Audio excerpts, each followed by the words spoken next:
दीनानाथ मंगेशकर रुग्णालयातील महिला मृत्यू प्रकरणी 5 सदस्यांच्या समितीकडून प्रकरणाची चौकशी सुरू।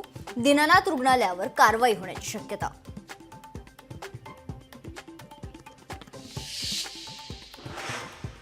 8 आणि 9 मेला खरं तर वित्त आयोगाचा महाराष्ट्र दौरा, त्या अनुषंगाने आज सह्याद्री येथे तयारीची बैठक संपन्न। मुख्यमंत्री आणि दोनही उपमुख्यमंत्र्यांनी घेतला तयारीचा आढावा।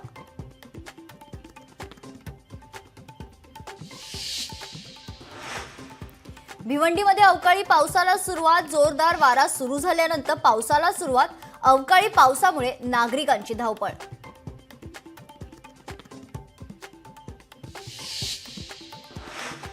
उल्हासनगर, अंबरनाथ, बदलापूरमध्ये अवकाळी पावसाची हजेरी, अचानक आलेल्या पावसामुळे नागरिकांची तारांबळ।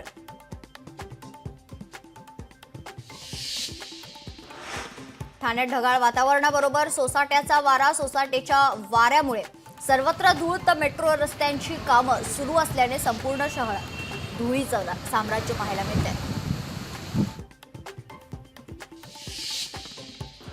कल्याण डोंबिवली शहरात सोसाट्याचा वारा, सोसाट्याच्या वाऱ्यामुळे परिसरात सर्वत्र धूळ पाहायला मिळते। रस्त्यांवरील वाहतुकीवर परिणाम, तसेच काही भागात वीज पुरवठा खंडित।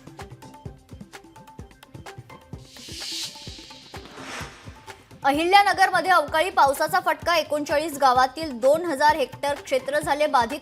टोमॅटो, वाटाणा आणि कांदा पिकांचं नुकसान।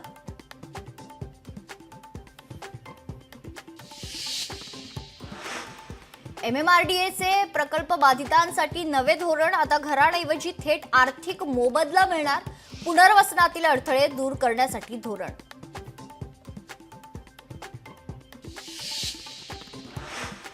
धाराशिवमध्ये वृद्ध दाम्पत्याचा आत्मदहनाचा प्रयत्न, जिल्हाधिकारी कार्यालयासमोर केला आत्मदहनाचा प्रयत्न। वैयक्तिक मालकीच्या जागेत अधिकृत बांधकाम सुरू असल्याने तक्रार करूनही प्रशासन दखल घेत नसल्याने वृद्ध दाम्पत्य हताश।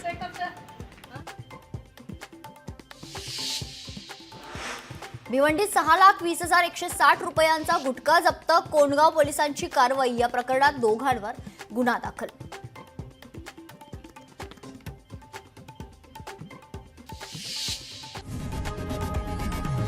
लोकशाही मराठी, ऐका, पहा, जागरूक रहा।